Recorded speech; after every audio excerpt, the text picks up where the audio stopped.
Assalamualaikum warahmatullahi wabarakatuh. Hari ini saya ada di daerah Banjarnegara di bekas dulunya tahun 2006 ada sebuah desa di sini yang tertimbun tanah longsor.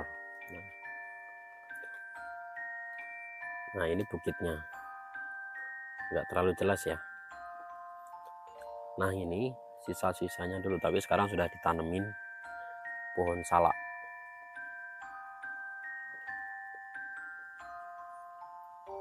Nah dulu kabarnya di sini, kata warga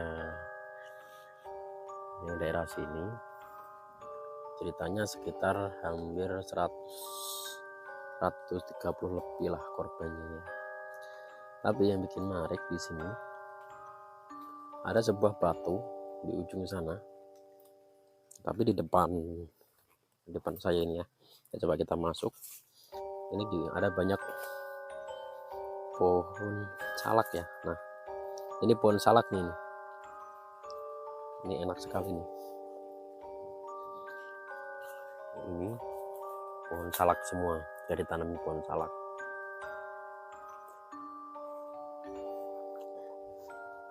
Nah coba kita masuk. Nah ini di depan saya ini ada sebuah batu gede ya.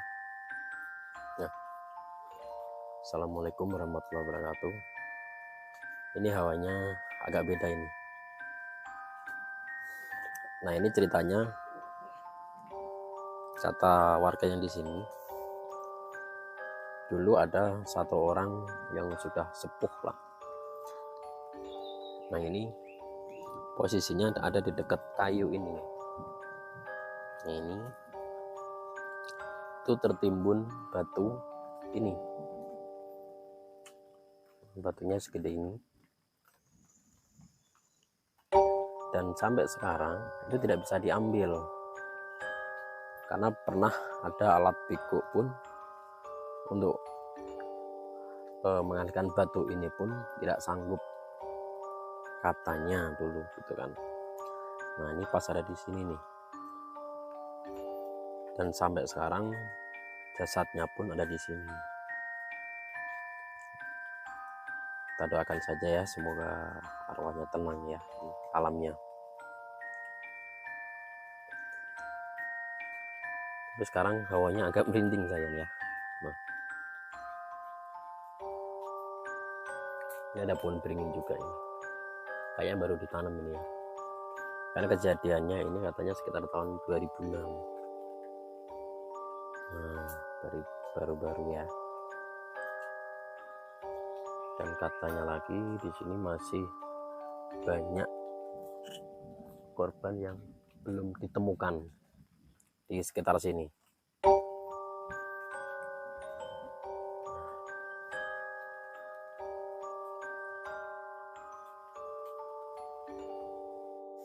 Ini salah satu sisa-sisa bangunan dulu ya, yang lainnya udah tertimbun semua ini.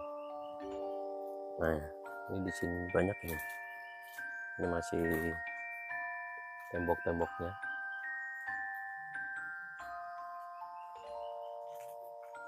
Ini udah ditanemin salak. Oke. Nah ini sisa-sisanya ini masih. Temboknya udah warna kuning. Bangunan-bangunan.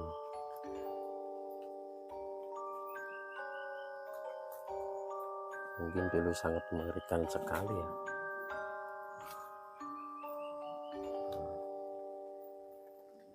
Oh itu di sebelah sana kayaknya masih ada nih. Nah, gimana caranya ke sana ya? Coba kita cari jalan ya. Kita cari jalan lagi. Oke. Nah itu di sebelah sana ini masih banyak bangunan. Assalamualaikum. Assalamualaikum. Assalamualaikum. Nah ini puing-puing, sisa puing-puing ini ya.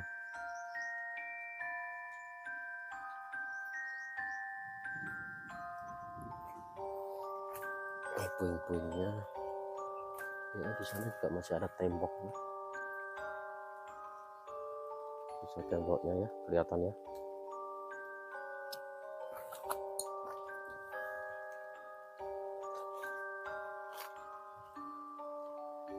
Ini dulu kayaknya rumahnya gede ya. Kayaknya nyambung gitu sampai ujung sana. Nah,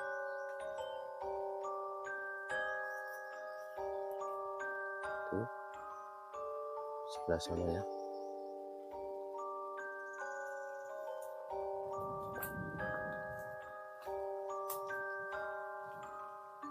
Tuh sampai ujung sana loh. Tapi cuaca kayaknya nggak mendukung ini ya. Hujan gerimis kecil. Ini puing-puingnya dulu, ini tahu nih bekas apa ini dulu. Nah, sisa-sisa longsor dulu.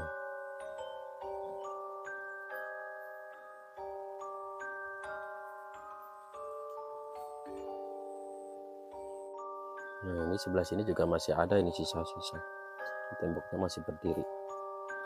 Masih berdiri. Ya, kelihatan ya. Ini masih berdiri kokoh. Oke. Ini kayaknya rumah bagus ya.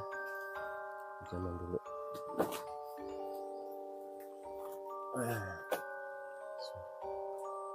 Ini udah ditumbuhi rumput-rumput. Ini ada pun talas gede banget ini. Oke, coba kita masuk lagi ya.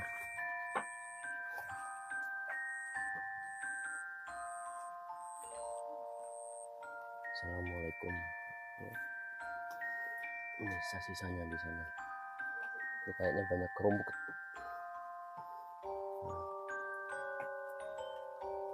Nah, ini sisa-sisanya ini. Masih temboknya masih berdiri kokoh. Ini nampak dari depan ya. Coba kita masuk.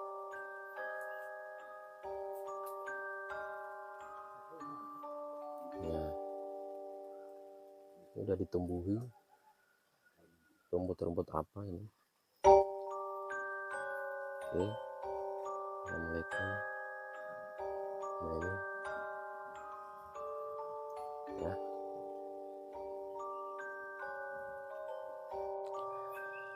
Hari ini saya ada di daerah Banjarnegara, di desa apa Pak? Gunung Raja.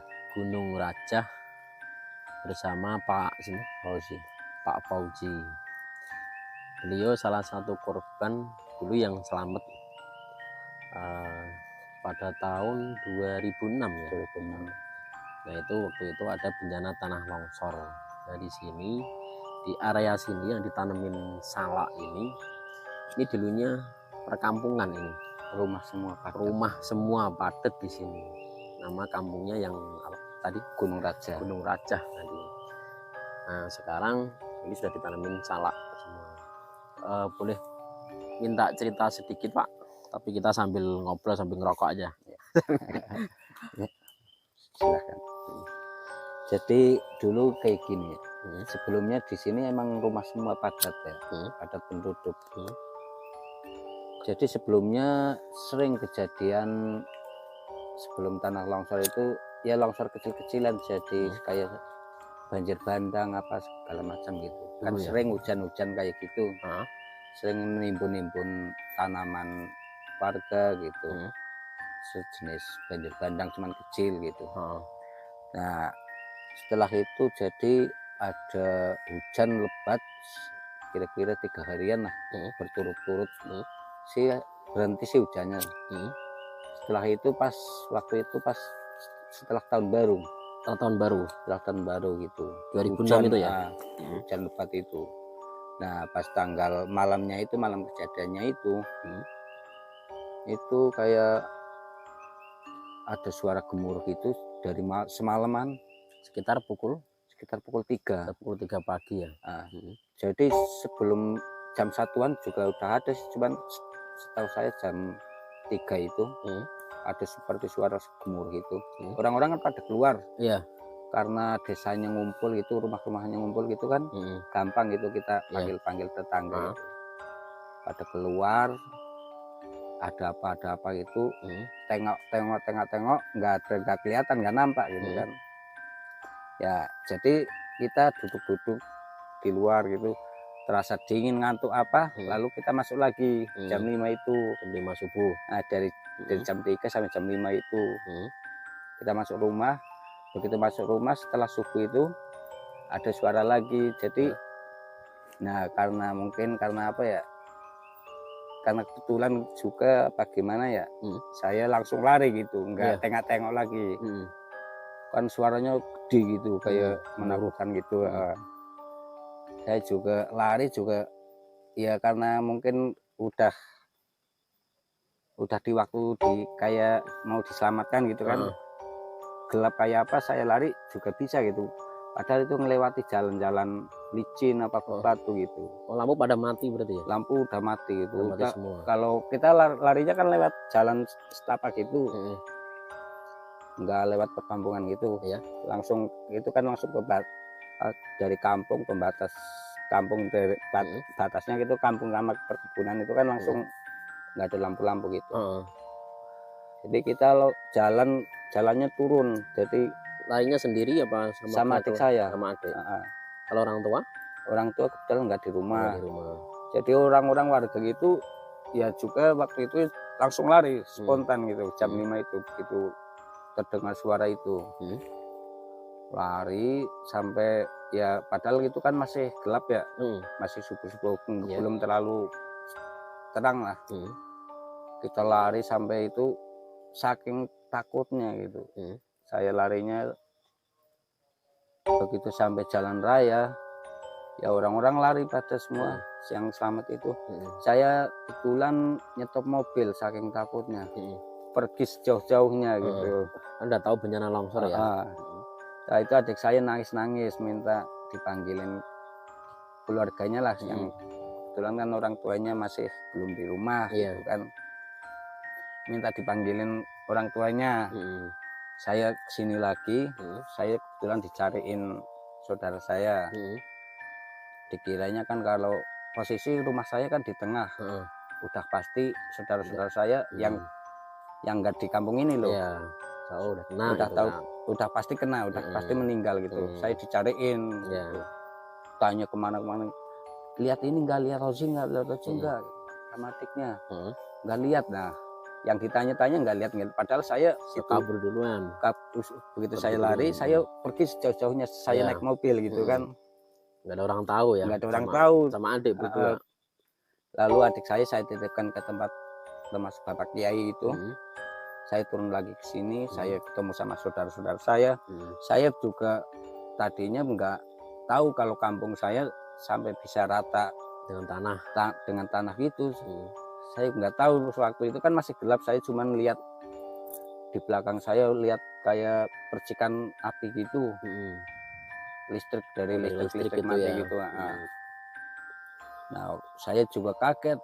Nah, di situ saya ketemu sama saudara-saudara saya, sama teman-teman saya akhirnya diarahkan untuk mengungsi. Dan saya ngungsi di tempat saudara saya. Nah, waktu setelah saya ngungsi, saya juga masih sempat ya tiap hari juga ke sini mencari-cari korban di sini. Kalau waktu itu malam itu pagi ya, berarti pagi itu sekitar ada berapa orang yang sudah lari itu? Yang lari 100 lebih lah. Kalau yang masih jadi korban di sini ada sekitar berapa orang yang masih? Ya sekitar sama juga, sekitar 100-an. Kalau penduduknya semuanya kira-kira ya sekitar 400-an lah. Tapi ada yang masih tertinggal di sini belum ketemu sampai sekarang? Kalau yang tertinggal di sini masih ada sekitar, kalau enggak 10 orang kurang lebih. Laki-laki perempuan ya? Laki-laki perempuan, anak-anak. Anak-anak juga ya? Anak-anak juga ada, nggak ketemu. Seperti itu. Terus kabarnya katanya yang tertimpa batu itu, katanya sebelah sana itu gimana ceritanya? Ada yang katanya tertimpa batu waktu itu kan, ada alat berat di sini, sempat ada alat berat gitu kan sini.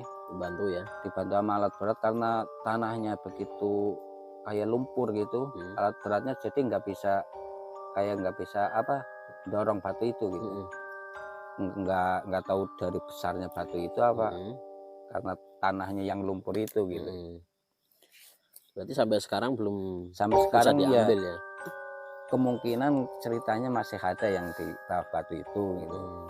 Kalau yang nggak ketemu memang masih banyak, sekitar kurang lebih 10 orang. Waktu itu juga saya sempat kesini memahami apa korban-korbannya. Jadi korbannya kan ada yang rusak lah apalah gitu kan. Ya maaf aja, ada yang misalkan tangannya hilang, apa mukanya udah nggak nampak lagi. sampai segitu ya. Jadi saya sempat ya memahami ini siapa gitu. Cuman kan saya dari korban gitu kan kurang Mau tahu, jadi kurang apa, kayak nggak berani gitu nggak kan. takut ya, Kayak nggak kurang kejem lah, nggak ngelihat teman-teman kita yang meninggal timpaan gitu, tempat tanah. Sampai pencarian sampai berapa, 5 hari nggak salah. Sampai ya itu langsung saya di pengungsian, mengungsi di tenda gitu, di tenda dekat relokasi sekarang. Kalau di daerah sini tempat yang ketimbun ini, setelah pencarian selesai kan jadi dulunya ya rata gitu kan, kayak lapangan, tanah lapang gitu. Lalu sama warganya diinget rumahnya tadi sebelah mananya. Jadi ya seperti ini jadinya, jadi ditanamin kebutuhan pokok lagi gitu. Nggak salah ya, belum salah ya. Ya. Untuk wisata angker kali ini yang ada di Banjarnegara, kita cukup mendengar cerita lah dari Bapak. Untuk selanjutnya nanti kita akan cari tempat lagi ya. Terima kasih. Assalamualaikum warahmatullahi wabarakatuh.